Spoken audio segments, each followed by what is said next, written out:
दोस्तों कहते हैं कि इंसान अगर खुद पर विश्वास रखे तो जीवन में किसी भी मुकाम को हासिल कर सकता है और इसका जीता जाता सबूत दिया है भारत की नई राष्ट्रपति के रूप में चुनी गई द्रौपदी मुर्मू ने। 21 जुलाई 2022 के दिन द्रौपदी मुर्मू को भारत की पहली आदिवासी और दूसरी महिला राष्ट्रपति के रूप में चुना गया है और उनके नाम की घोषणा होते ही देश भर में एक नए सुनहरे कल की लहर दौड़ गई है। आदिवासी समुदाय से निकलकर राष्ट्रपति जैसे सबसे ऊंचे पद पर जाकर बैठना वाकई किसी सपने के पूरे होने जैसा लगता है। लेकिन दोस्तों, इस मुकाम तक पहुंचने के लिए द्रौपदी मुर्मू जी ने जीवन में बहुत कुछ खोने के बाद भी अडिग रहने का प्रमाण दिया। आज के इस वीडियो में हम आपको द्रौपदी मुर्मू से जुड़ी हर वो बात बताने वाले हैं जिसे सुनकर आप आत्मविश्वास से भर जाएंगे। द्रौपदी मुर्मू का जन्म आजाद भारत में हुआ है, यानी वो देश की पहली ऐसी राष्ट्रपति हैं जिनका जन्म आजाद भारत में हुआ। इसके पहले सिर्फ नरेंद्र मोदी जी ऐसे प्रधानमंत्री बने थे जो आजाद भारत में जन्मे हैं। द्रौपदी मुर्मू संताली आदिवासी परिवार में 20 जून 1950 को जन्मी थी। उनका जन्म उड़ीसा के रायरंगपुर के एक छोटे से कस्बे बैदापोसी के पास मयूरगंज में हुआ। उनके पिता का नाम बिरांची नारायण टूडू था। उनके पिता को पंचायती राज सिस्टम के तहत सरपंच भी चुना गया था। आदिवासी जाति में जन्मी द्रौपदी एक पिछड़े इलाके और एक पिछड़े वर्ग से थीं, लेकिन फिर भी उनका मन कुछ अलग करने के लिए सपने बुन रहा था। कुछ अलग करना था उन्हें, कुछ बनना था। आदिवासी जाति को हक दिलवाने थे, बाकी लोगों की तरह आम जिंदगी नहीं जीनी थी। इन्हीं सपनों के उधेड़ बुन के साथ द्रौपदी मुर्मू बड़ी होने लगी और देखते ही देखते उन्होंने अपनी पढ़ाई पूरी कर ली। जानकारी के लिए आपको बता दें कि द्रौपदी मुर्मू ने बैचलर्स डिग्री की हुई है। उन्होंने आर्ट्स में रामा देवी वुमेन्स कॉलेज से अपनी बैचलर्स डिग्री पूरी की। अपनी पढ़ाई खत्म होते ही उन्होंने क्लर्क के रूप में सिंचाई विभाग में नौकरी करना शुरू कर दिया। कुछ टाइम तक वहां काम करने के बाद उनकी शादी कर दी गई। जिनसे उनकी शादी हुई वो एक सरकारी नौकरी किया करते थे। उनके पति श्याम चरण मुर्मू सरकारी बैंक में नौकरी किया करते थे। जिंदगी अपनी रफ्तार से आगे बढ़ने लगी और द्रौपदी मुर्मू अब 3 बच्चों की माँ भी बन गयीं, जहाँ उनके 2 बेटे और एक प्यारी सी बेटी हुई। घर बार और बच्चों की जिम्मेदारी तो द्रौपदी जी बखूबी निभा रही थी। इसके साथ साथ ही उन्होंने राजनीति की तरफ भी रुख किया।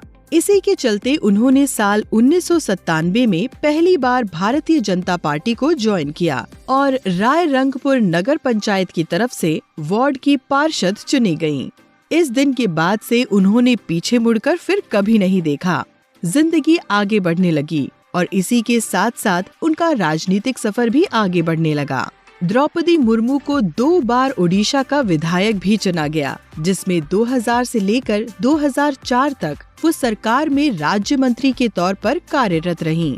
सब कुछ अच्छा चल रहा था। द्रौपदी एक अडिग नेता के रूप में खुद को साबित कर रही थी कि अचानक उनका बुरा समय शुरू हो गया और फिर साल 2009 में द्रौपदी मुर्मू ने सिर्फ 25 साल की उम्र में ही अपने बेटे को खो दिया। किसी माँ के लिए अपने बच्चे की मौत से बड़ा दुख दूसरा कोई नहीं हो सकता। द्रौपदी मुर्मू इस दुख को, इस पीड़ा को सहन नहीं कर सकी और देखते ही देखते वो डिप्रेशन में जा पहुंची। लेकिन कहते हैं कि समय हर घाव पर मरहम लगा देता है और द्रौपदी जी के साथ भी यही हुआ। उनका इलाज करवाया गया। उन्होंने ब्रह्म कुमारी संस्था की शरण भी ली और फिर धीरे धीरे उनकी जिंदगी पहले जैसी हो गई। लेकिन उनके दुख यहाँ नहीं रुकने वाले थे, क्योंकि जिंदगी अगले ही मोड़ पर एक नए दुख के साथ उनका इंतजार कर रही थी। ठीक 4 सालों बाद द्रौपदी मुर्मू ने अपने दूसरे बेटे को भी एक एक्सीडेंट में खो दिया और तो और कुछ ही दिनों के बाद उनकी माँ की भी मृत्यु हो गई और उनका भाई भी उन्हें छोड़कर चला गया। एक ही महीने में 3 मौत। द्रौपदी जी के दुख का शायद आप और हम जरा भी अंदाजा नहीं लगा पाएंगे। इस सदमे ने उन्हें ऐसा तोड़ा कि उन्होंने हर उम्मीद छोड़ दी और फिर अगले ही साल यानी कि साल 2014 में द्रौपदी मुर्मू के पति भी उन्हें छोड़कर भगवान के पास चले गए। कहते हैं जब इंसान के पास खोने के लिए कुछ नहीं बचता तो वो और भी निखर कर सामने आता है। द्रौपदी मुर्मू के साथ भी ठीक यही हुआ। अब उनकी बेटी और वो ही अपने 6 कमरों के मकान में रहने लगे। द्रौपदी जी योग करने लगीं। भगवान की शरण में रहने लगीं और अपने राजनीतिक कार्यों को ईमानदारी के साथ फिर से निभाने लगीं। आगे बढ़ते बढ़ते अगले ही साल यानी साल 2015 में द्रौपदी मुर्मू जी को झारखंड की पहली महिला गवर्नर के रूप में चुना गया और यहाँ से शुरुआत हुई उनके एक नए जीवन की, जिसमें जिम्मेदारियां अब और भी ज्यादा बढ़ने वाली थी। देखते ही देखते उन्होंने खुद को एक अडिग नेता के रूप में सबके सामने साबित कर दिया और फिर 21 जून 2022 को भारतीय जनता पार्टी ने अपनी पार्टी की तरफ से द्रौपदी मुर्मू को राष्ट्रपति पद के उम्मीदवार के लिए चुना। द्रौपदी मुर्मू को विश्वास तो था, लेकिन उन्हें ये नहीं पता था कि वो सामने खड़े उम्मीदवारों को किस तरह से पटखनी देंगी कि कोई उनके आगे टिक भी नहीं पाएगा। 21 जुलाई 2022 को जब नतीजे घोषित हुए तो ये जीत सिर्फ द्रौपदी मुर्मू की नहीं थी, बल्कि आदिवासी जाति से लेकर हर उस इंसान की थी जो किसी पिछड़ी जाति या वर्ग में जन्म लेता है और खुद को ऊंची जाति वाले लोगों से कम आंकने लगता है।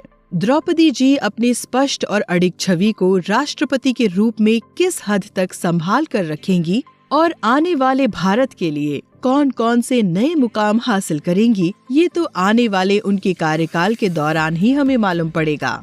लेकिन हमें इतना जरूर यकीन है कि ये जीत भारत को एक नए और सुनहरे कल की तरफ ले जाने में जरूर कामयाब होगी। क्या आपको भी यही लगता है? हमारे साथ अपने विचार शेयर करना बिल्कुल मत भूलिएगा। इसी के साथ वीडियो को समाप्त करते हैं और मिलते हैं अगली बार ऐसी ही जानकारी भरे वीडियो के साथ। तब तक अपना ख्याल रखें और जाने से पहले हमारे चैनल को सब्सक्राइब करके हमारे परिवार का हिस्सा अवश्य बनें।